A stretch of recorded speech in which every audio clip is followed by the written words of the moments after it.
Hello gas, আমি তোমাদের সামনে আজকে একটা নতুন টপিক নিয়ে এসেছি আরওই আরওসির ওপরে। ঠিক আছে, এটা মন দিয়ে দেখবে, এটা স্কিপ না করে প্রথম থেকে শেষ অবধি ভিডিওটা দেখবে। এটা যদি না জানো তাহলে তোমরা স্টকের গ্রোথ বা স্টকের ভ্যালু বা কি রিটার্ন দিতে পারে ভবিষ্যতে সেটা বুঝতে পারবে না। তো এটাই থাকলো যে ভিডিওটা তোমরা পুরোটা দেখো, আর ভিডিওটা লাইক করে দিও, শেয়ার করে দিও, আর চ্যানেলটা সাবস্ক্রাইব করতে একদম ভুলে যেও না। আর একটু দেরি হয়ে গেল ভিডিওটা আনতে, তো কিছু মাইন্ড করো না প্লিজ। আর এর পরের ভিডিওগুলো খুব তাড়াতাড়ি পাবে, কোনো অসুবিধা হবে না। এই ভিডিওটা কিন্তু খুব ইম্পর্টেন্ট, তাই পুরোটা দেখবে। ঠিক আছে, তাহলে আমি আমার ল্যাপটপ স্ক্রিনে তোমাদের নিয়ে চলে যাচ্ছি, ওখান থেকে পুরো শেষ অবধি দেখে নাও। ধন্যবাদ। রিটার্ন অন ইকুইটি কী? আজ আমি তোমাদেরকে আরওই ও আরওসির ব্যাপারে কিছু জিনিস বলবো। যে কোনো স্টক কেনার আগে এই আরওই আরওসি দুটো জিনিস তোমাদের দেখে নিতে হবে। তাহলে আরওই কি? Return on equity. আমি এক্সাম্পলের সাথে বলছি, ধরো তুমি একটা বিজনেস শুরু করবে আর তোমার কাছে মাত্র 100 টাকা আছে। বিজনেসটা করতে তোমার 200 টাকা লাগবে। তুমি তাহলে আর 100 টাকা নিশ্চয়ই ধার করবে কারো কাছ থেকে। তো তুমি বললে, তোমার দুটো বন্ধু পেলে বললে, ভাই তোরা দুজনে 50 টাকা 50 টাকা করে দে, আর আমার বিজনেসের এক অংশের শেয়ার হোল্ডার হয়ে যা। তুমি তাদেরকে 1% করে পার্টনারশিপ অফার করলে, তোমার 1%-এরও পার্টনার। ঠিক আছে, ধরো পরের মাসে তোমার কোম্পানি 200 টাকা থেকে আরও 200 টাকা প্রফিট করে নিল, তাহলে টোটাল 400 টাকা হয়ে গেল। তো এই 400 টাকার তোমার 200 টাকা, তুমি 100 টাকা তোমার কাছে ছিল, 100 টাকা ওদের কাছে ধার করলে, আর 200 টাকা তুমি প্রফিট কামালে। তাহলে তুমি বিজনেসটা শুরু করেছিলে 100 টাকা দিয়ে, আর পেলে কত? 400, মানে 300 টাকা তোমার প্রফিট হলো। তাহলে তোমার রিটার্ন অন ইকুইটি কিন্তু 100 থেকে 300 হয়ে গেল, আরও 300 টাকা তুমি প্রফিট করে নিলে। তো এটাই হচ্ছে return on equity. Return on equity কি আছে? Net income divided by share holders equity. যারা শেয়ার হোল্ডার্স আছে তাদের ইকুইটি যেটা আছে, নেট ইনকামের থেকে ডিভাইড করতে হবে শেয়ার হোল্ডার্সদের ইকুইটি। ওটাই হলো তোমার রিটার্ন অন ইকুইটি। আমি যে কোনো কোম্পানির আরওই চেক করব। যত ভালো কোম্পানি হবে তার আরওই তত ভালো হবে।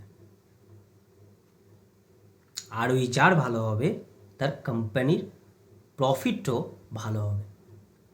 তাহলে আরওই থেকে আমরা কি জানতে পারলাম? যে কোম্পানির নেট প্রফিটটা জানতে পারলাম, নেট ইনকামটা। কি উদাহরণ দিলাম? 100 টাকা থেকে 300 টাকা তার নেট ইনকাম হয়েছে। আমি এখানে ডিভিডেন্টের কথা কিন্তু আলোচনা করছি না। আমি বলছি না যে ডিভিডেন্ড তোমাদের দিয়েছে কি দেয়নি, সেগুলোর ব্যাপারে আমি কিছু বলছি না। শেয়ার হোল্ডারদের কত ডিভিডেন্ড দিল সেসব আমি কিচ্ছু বলছি না। আমি জাস্ট তার নেট প্রফিটটা বলছি। এটাই হলো আরওই, আর কিচ্ছু নাই। এই যেগুলো লেখা আছে, এত কিচ্ছু বললাম না, এই যেগুলো বললাম সেগুলিই এখানে লেখা আছে। তাহলে আরওসি কি? Return on capital employed. এটা ঠিক কি জিনিস? এই যে 100 টাকা তো তোমার কাছে ছিল, আর 100 টাকা তো তুমি ধার করেছিলে। রিটার্ন অন ক্যাপিটাল ইকুইটিতে এই সমস্ত কিছু ক্যালকুলেট হওয়ার পরে যে রেশিওটা আসবে সেটাই হলো রিটার্ন অন ক্যাপিটাল এমপ্লয়েড, যে পার্সেন্টেজটা আসবে। 100 টাকা ছিল, 100 টাকা ধার করেছিলে, তাহলে তোমার কাছে কত এলো? 200 টাকা এলো। আর 200 টাকা বিজনেসে প্রফিট করলে, তাহলে 200:200 সমান 100% প্রফিট। এটা যদি কমে যেত তাহলে তোমার, ধরো 200 থেকে 100 হয়ে গেল প্রফিট, তাহলে তোমার 50% আরওসি হবে। ঠিক আছে, এটাই আছে। এটাকে কি করে ক্যালকুলেট হয়? আরওসি হচ্ছে ইবিট হচ্ছে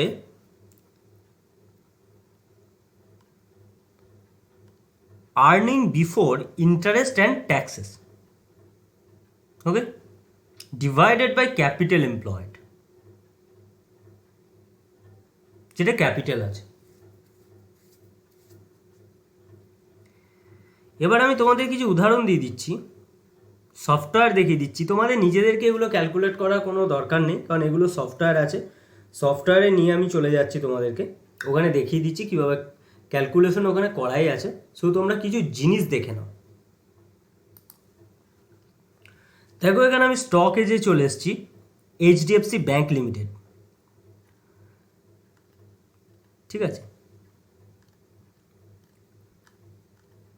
রেশিও দেখো, রিটার্ন অন ইকুইটি পার্সেন্টেজ দেখো, 9 বছরে কি পার্সেন্টেজ দিয়েছে দেখো, 20.64, 2014-তে 21.69, 2015-তে 19.94, এগুলো সমস্ত রিটার্ন দিয়েছে, সমস্ত রিটার্ন দিয়েছে এগুলো। প্রত্যেক বছর কত পার্সেন্ট করে রিটার্ন দিয়েছে দেখে নাও। তাহলে অফকোর্স স্টকটা ভালো স্টক, স্টক তো খারাপ নয়, স্টক যথেষ্ট ভালো আছে। এর সাথে তোমাদেরকে দেখতে হবে debt to equity ratio. Debt কোম্পানির কিন্তু সবসময় 0 হতে হবে। ডেট যদি কোম্পানির বেশি হয়ে যায় তাহলে কিন্তু সেই কোম্পানি তোমার, সে তার যেখান থেকে ধার করেছিল সেটা তাকে দেবে না তোমাকে দেবে? তাকে দিতে হবে। তুমি যার কাছ থেকে ধার করেছিলে তাকে যদি না দাও, সে তোমাকে ছেড়ে দেবে? তো দেখে নাও এর ডেট কি আছে। 1 মিনিট লোডিং হচ্ছে।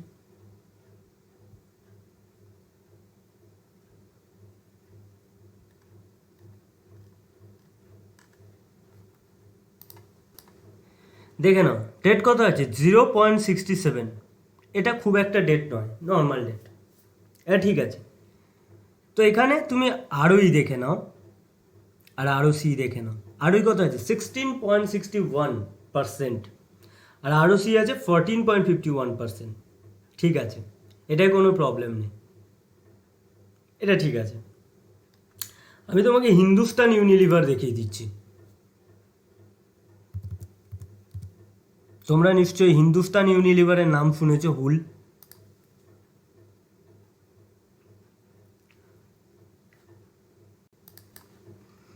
তো দেখে নাও 0 দেখতে পেয়েছো, ডেট টু ইকুইটি 0।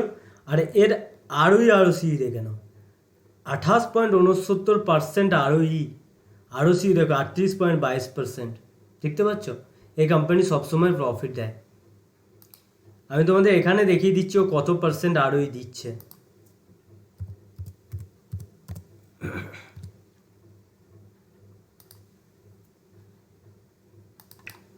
রেশিওটা দেখো, দেখতে পাচ্ছ 88.19% 2012-তে দিয়েছিল, আর 2021-এ দিয়েছে 28.63%, 2020-তে 84.15%।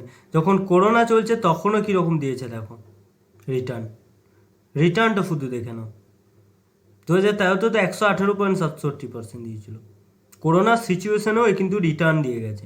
তো আমি এই ধরনের স্টক ইনভেস্ট করবো যেখানে 0 ডেট আছে। যেখানে ডেট বেশি আছে আমি সেখানে ইনভেস্ট করবো কিসের জন্য?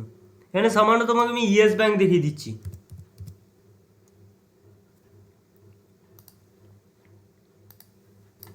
ইয়েস ব্যাংকে দেখো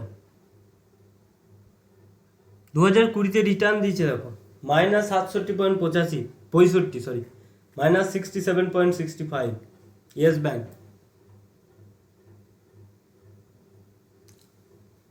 সবসময় কমে গেছে দেখো, রিটার্ন দিচ্ছে দেখো। আর এর ডেট দেখবে, এর ডেটটা দেখে নাও।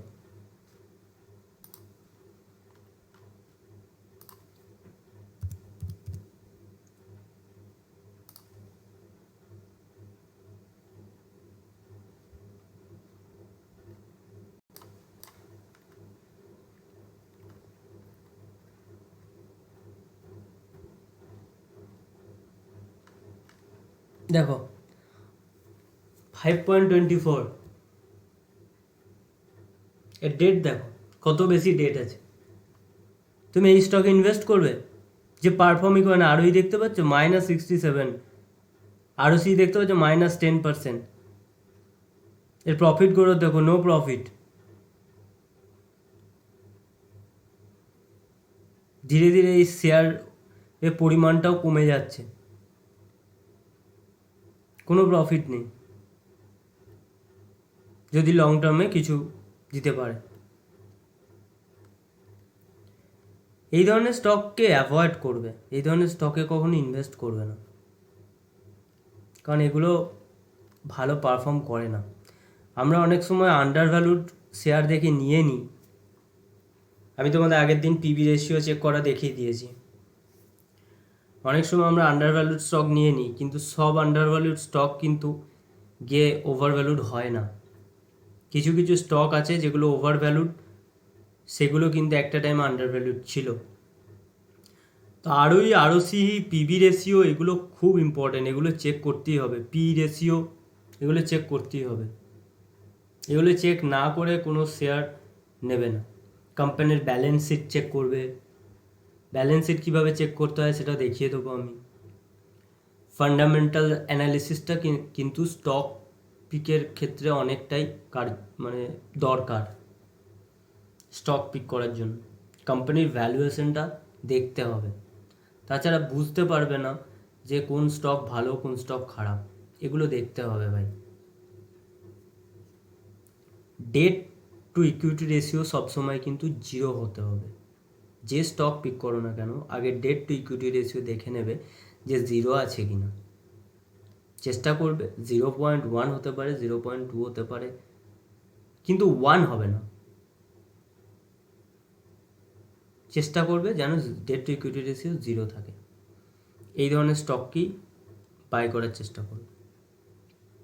চলো আজ এই পর্যন্তই, আর কিছু নেই।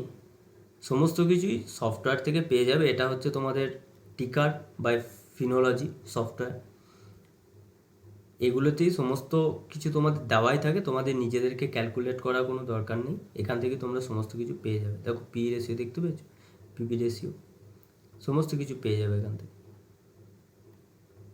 এর পি রেশিও দেখেছো 0, এ তোমাকে প্রফিট কি দেবে? এ নিজেই প্রফিট কামাতে পারছে না, তোমাকে কি প্রফিট দেবে? সবসময় লাল। এই ধরনের স্টকগুলো ভালো, যেমন ইন্ডাসল্যান্ড ব্যাংক, এইচডিএফসি, এইগুলো খুব ভালো। আমি তোমাদের কোনো স্টক প্রেফার করছি না, নিজেরা চেক করবে, চাইলে নেবে। নিজেরা আগে চেক করো। আমি তোমাদেরকে এগুলো যে ফ্রিতে শেখাচ্ছি না, তার মানে এটা নয় যেগুলো তোমরা দেখবে না। এগুলো দেখো, এগুলো শেখো, এগুলো ভালো করে বোঝো জিনিসগুলো। ঠিক আছে, থ্যাংক ইউ পুরো ভিডিওটা দেখার জন্য।